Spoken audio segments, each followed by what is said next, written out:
life after ISIS. The Senate's hearing about what Syria will look like post-terrorism.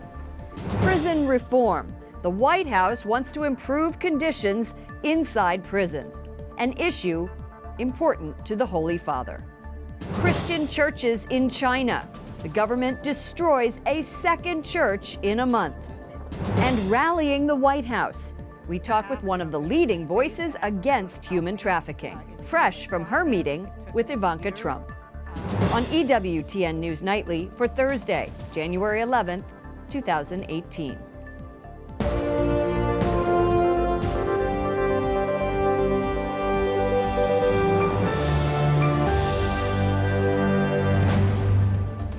Good evening from Washington, D.C., and thank you to those of you joining us from around the world for news from a Catholic perspective. I'm Lauren Ashburn. A top State Department official says the U.S. and its allies are making considerable progress in the fight against ISIS in Syria. But now, a new challenge is emerging with Iran and its support of Syrian President Bashar Assad. Correspondent Wyatt Goolsbee is at the State Department with more. Good evening, Wyatt. Good evening, Lauren. Former ambassador to Iraq, David Satterfield, who is now an official here at the State Department, says the next step for the U.S. is to get Iranian troops out of Syria. How? Satterfield says the way to do that is with aggressive sanctions. How do you deal with it?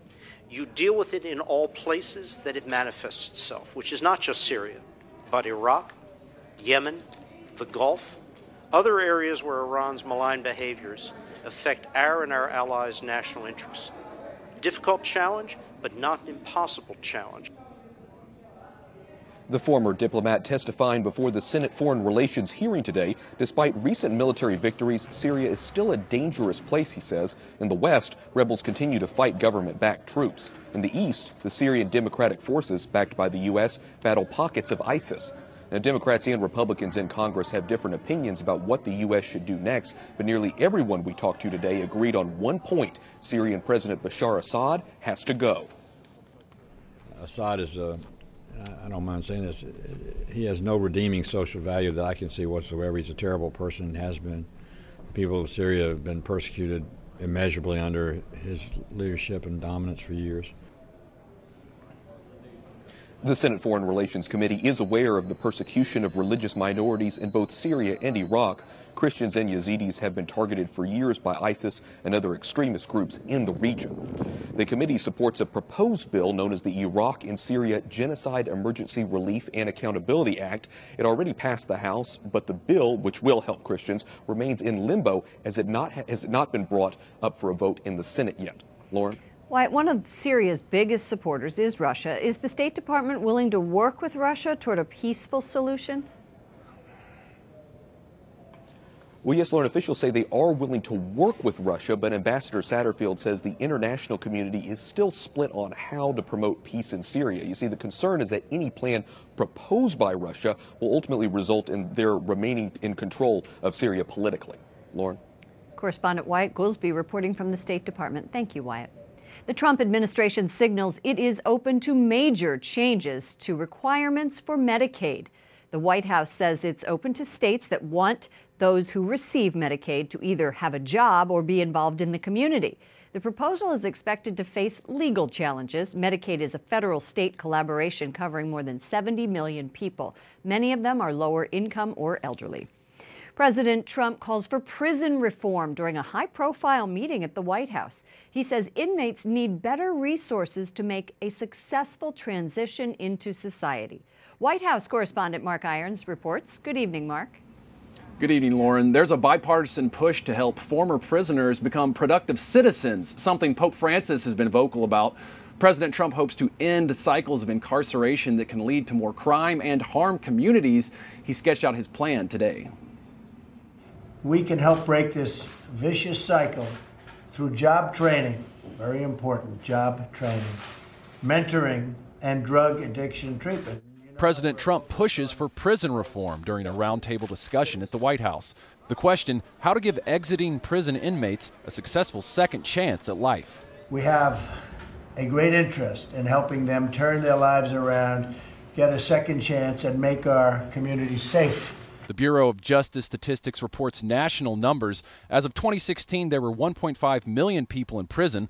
The White House says 650,000 people are released from prison each year, but around 300,000 of them will return to prison within 3 years. We've just got to help these people a lot more before they re-enter society. Sam Brownback, the governor of Kansas and a Catholic convert, was in today's meeting with the president. He tells me faith-based ministries will play an important role in inmates' reform. If you tell a person, okay, go out there and change yourself, and they may try as hard as they possibly can, but they don't have the relationships and they don't have a faith within them, a lot of times it's just really hard. Pope Francis has advocated for a restorative approach in the prison system, saying, "Let us not forget that for punishment to be fruitful, there must be a horizon of hope." There are no throwaway people. You know, that's what Scripture tells us. Craig DeRoche works with Prison Fellowship, a Christian organization that tries to bring hope to prisoners by introducing them to Christ. His organization has been involved in meetings with the Trump administration. He says when you think of prison inmates, remember this. Each one of these human beings is created in the image of God and is capable of redemption and restoration, and we need to look at that with wonder and awe and not write anybody off. Jared Kushner, senior advisor to the president, and his son-in-law, is taking the lead on this White House initiative. It may be personal for Kushner since his father spent time in prison. Going forward, expect the Trump administration to continue to lay out policy proposals to help inmates transition into society. Lauren. White House correspondent Mark Irons, thank you.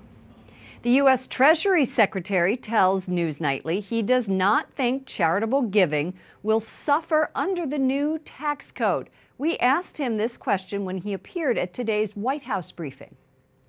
Mr. Secretary, can you please say, when it comes to charitable giving, people worry that the new tax code with the higher standard deduction could limit giving to charities. Do you share that concern? I don't share that concern at all, and I would say quite the opposite, that we've raised the limits that rich people can give to charity to encourage charitable donations. Indiana University earlier calculated that charities could lose $13 billion under the Republican tax plan, since fewer people would get a tax break for giving to churches, nonprofits, and other charities. A group of bipartisan senators say they've reached a deal on legislation to protect younger immigrants brought to the country illegally, also known as Dreamers. The White House doesn't appear to be on board, but says it would keep working with Congress to try to get something done. And the House passes a bill to reauthorize a key foreign intelligence collection program targeting foreigners outside the United States. But it will have one important tweak. Correspondent Jason Calvi joins us from Capitol Hill with more on what they're calling FISA. Good evening, Jason. Good evening, Lauren. That legislation allows spy agencies to do their surveillance abroad. Today, the House passed the bill with the requirement that the FBI must get a warrant to officially investigate Americans for communications that are swept up in the process. But passage today did not come without a fight. We must not support this bill. The surveillance program pits concerns about privacy against national security. This strikes the balance that we must have between honoring and protecting privacy rights of U.S. citizens, honoring civil liberties, and making sure that we have the tools we need in this day and age of 21st century terrorism to keep our people safe. We should stand up for the privacy rights of Americans and reject this bill and have a warrant requirement for searching for the information of Americans that is in this vast database. The debate was thrown a major curve when President Trump criticized today's bill on Twitter.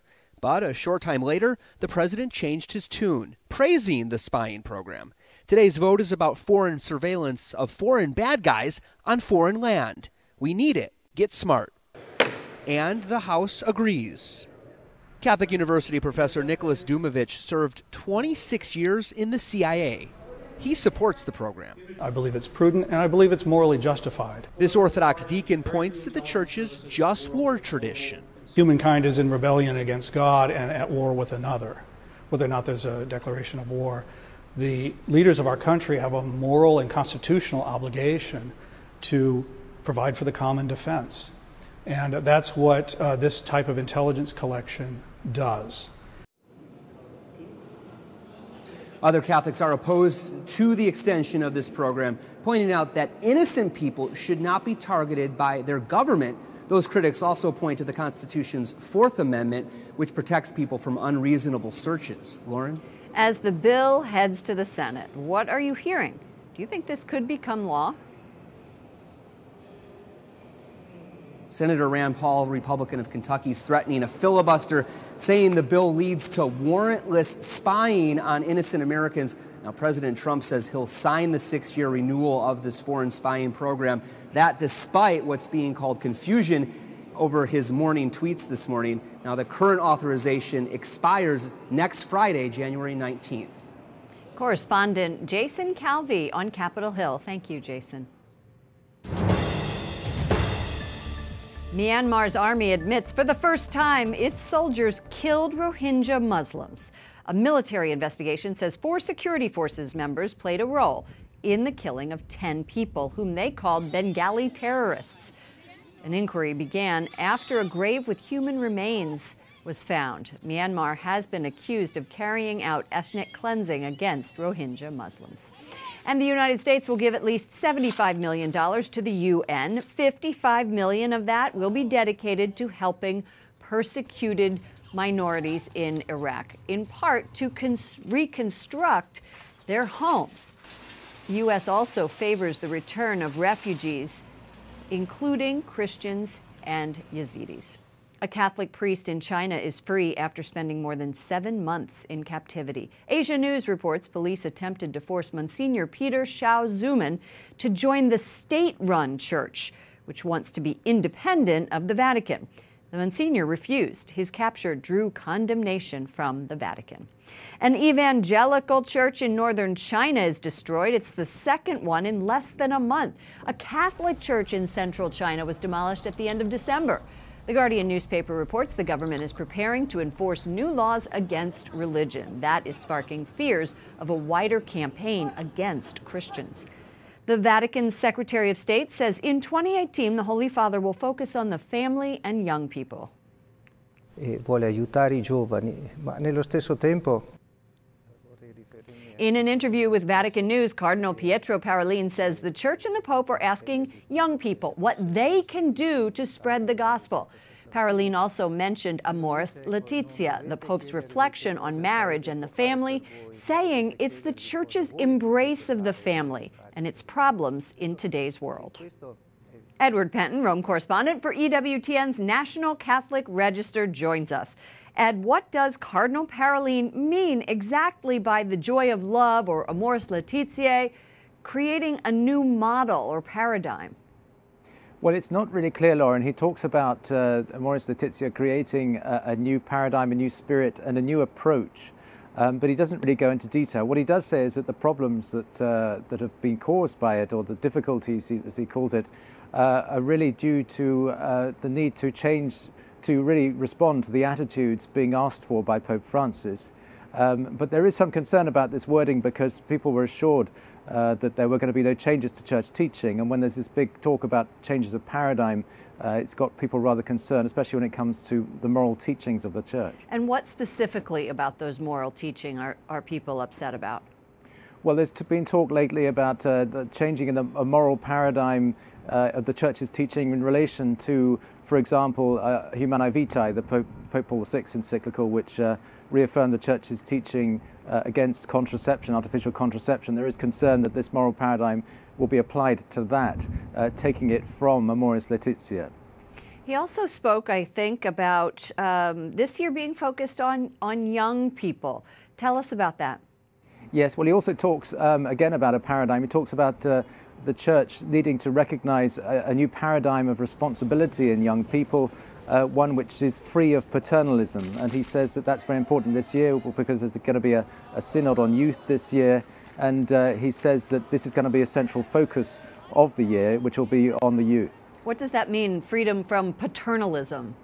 Well, again, it's not really clear. That's a phrase that Cardinal Parolin said. I think what they're wanting to do is to get people to really contribute to the church, contribute their own thinking, and not have it not respond, if you like, to the thinking from the top down, from the church's hierarchy, but really to hear from the ground up, really what young people are really feeling and thinking about the church today, and how to proclaim the gospel. All right, thank you so much for your report, Edward Penton, national correspondent, Rome correspondent for EWTN's National Catholic Register. Thanks, Lauren. Coming up, human trafficking. My interview with an advocate who's working with Ivanka Trump to do away with modern slavery. And defending life. A Catholic country in Europe considers tightening its pro-life laws.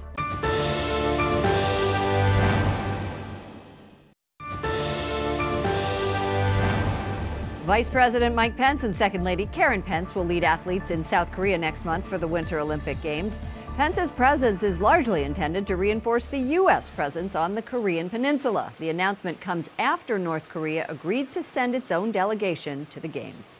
Today is National Human Trafficking Awareness Day. The U.S. State Department reports that this $32 billion a year industry claims more than 20 million victims worldwide every year. One survivor is advocating for laws in every country that make human trafficking a crime.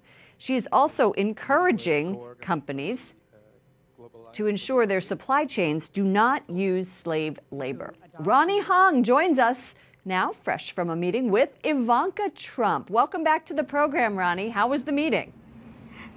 Hi, Lauren. Well, thank you for having me back. And I just had a wonderful and exciting time here right at the White House. Great meeting. What were you talking to her about? You're trying to convince governments to pass laws preventing corporations from manufacturing and buying products made by victims of trafficking. Did you make any progress at the White House today? I can't disclose all the information of what we discussed inside the White House with Ivanka, but what I can say is that the U.S. government is very supportive and working to fight human trafficking. And yes, we are wanting to pass legislation and policy to help companies, but also to require them to disclose their practices. Sourcing practices. Yeah, you also met Pope Francis last year. You've been working with the Vatican to help fight human trafficking. Can you give us an example of how the Vatican's involvement has helped your cause? Yes, the Vatican has been a great support to me, a real big support to speak for those without a voice. And as I was there 2 months ago in Rome, I saw the Pope and I saw his team and the Vatican who continue to give their support to saying, you know what, we are going to work with you to prevent this human trafficking, child kidnapping happening to another child. So I'm very appreciative of what Pope Francis is doing for us. You were stolen from your family in India when you were 7 years old and sold into slavery. You were forced to work in a factory. Now you're at the White House, you're at the Vatican, and you are working for change. In a perfect world, what would you have happen in the next 6 months? Wow, amazing. And I do look back at my 7-year-old child when I was just crying for somebody to listen to me. Now today, the world and different leaders are listening to me. So today, I encourage your audience to join me. Just today is where I've been doing #WearBlueDay. That's one way we're raising awareness and running a campaign here. But in the next 6 months, I would like to see how I can partner with the world leaders to help us advance my work with the Freedom Seal, where companies can earn this as they show me what they're doing to prevent human trafficking. So there would be a Freedom Seal on different products that would tell consumers that it is fair labor. Absolutely, and that's why when we're introducing this Freedom Seal, it is a statement that companies can say, hey, we are doing everything we can to prevent forced labor within our supply chain. So they're able to educate the consumer that they are taking steps to continue or to be an ethical company. So we want it on products and every products around the world. Well, we will be tweeting out this piece of news here with the two of us wearing blue in the blue background. So #WearBlue. Ronnie Hong, best of luck to you. Ronnie Hong, a trafficking survivor. Thank you, Lauren. Proponuje się zatem w majestacie prawa ohydną zbrodnię. Poland's lawmakers reject a proposal to reverse the country's abortion law. It would have removed all restrictions on abortion within the first 12 weeks of pregnancy. Currently, the procedure is only legal if a woman's life is in danger, a pregnancy results from a crime, or the baby has birth defects. A measure to ban the abortion of sick babies in the womb is still pending. Tonight on EWTN's Pro-Life Weekly, we hear from Representative Karen Handel of Georgia. She won the most expensive U.S. House race in history this past summer. She's a former Susan G. Komen executive who left the group after it reversed its decision to end grants to Planned Parenthood. Despite the fact that the two organizations had worked together on press statements, Planned Parenthood still decided to take an organization that is truly an organization supporting women and throw it under the bus like schoolyard bullies. You can watch Catherine Zeltner's full interview with the Georgia Republican tonight at 10 Eastern on EWTN. Pro-Life Weekly re-airs Sunday morning at 10. Up next, Bitcoin madness. We talk about the new form of internet currency that has investors buzzing. And in the Big Ten, the Vatican invites the homeless to the circus.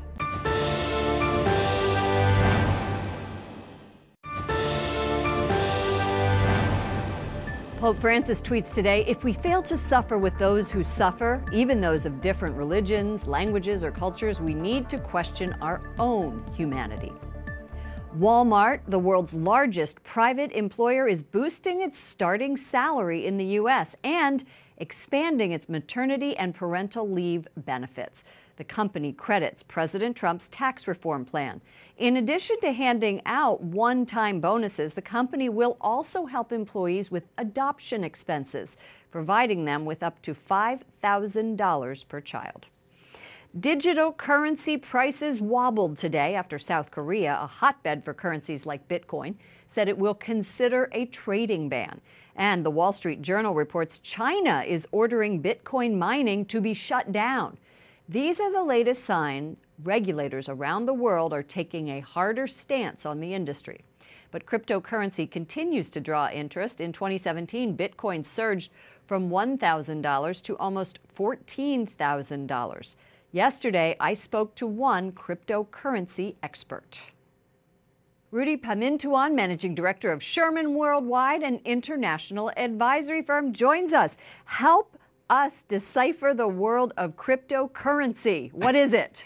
So it's an exciting time. So cryptocurrency basically are different types of currencies that people can utilize to buy and sell products or services online. But they are not physical coins right now. Not physical coins. So what happens is everyone has what we call electronic wallets, and you actually can acquire these and put them in your electronic wallet, and then you move it accordingly based on what you want to purchase. So you buy them, you invest, you say, I want to buy 500 coins. Bitcoins, right? You can buy that many Bitcoins, you keep it in your wallet, and there's twofold things that you could do. You can either utilize it to buy and sell products or services, or you can just hold the crypto coins with the hope and anticipation that the market will increase the value of those coins. So that's where the investment component has become very popular. Why are major companies getting behind cryptocurrency? Well, I think a lot of it is 2017 for cryptocurrency was such a big year because it gave a calendar year of showing proven growth. And I think because of that historical information, I think that many folks in the institutional investment world are looking at long-term gains within this market, and they see it's real. But why not just use money? Well, with a global economy and with products and services all around the world, it's much easier to do so. I mean, people are shopping on Amazon. People are shopping on these online retailers. And so cryptocurrency is the next generation of currency that will be easily accessible. And in terms of costs to retailers and to banks, a lot less. How do people make money? Is this regulated? It's not regulated, but I say yet, because sooner or later, pretty soon the regulators are not going to be able to sit idly by. It's growing at such a fast pace, and unfortunately, there are these hucksters that are out there, right?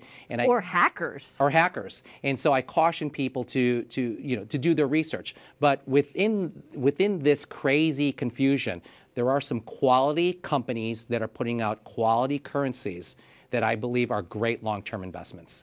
Thank you so much for this 101 lesson on cryptocurrency. Rudy Pamintuan, Managing Director of Sherman Worldwide. My pleasure. Thank you, Lauren. And finally, tonight, Pope Francis invites 2,000 homeless people to the circus. The move is part of his continued outreach to the poor. The Holy Father came up with the idea while watching this practice performance last month. But not everyone is pleased. Animal rights groups asked him to reconsider, saying animals are not ours to use for entertainment. That does it for all of us here at EWTN News Nightly. To all of you around the world, thank you for watching. I'm Lauren Ashburn. We'll be back tomorrow with more news from a Catholic perspective. Good night, and God bless you.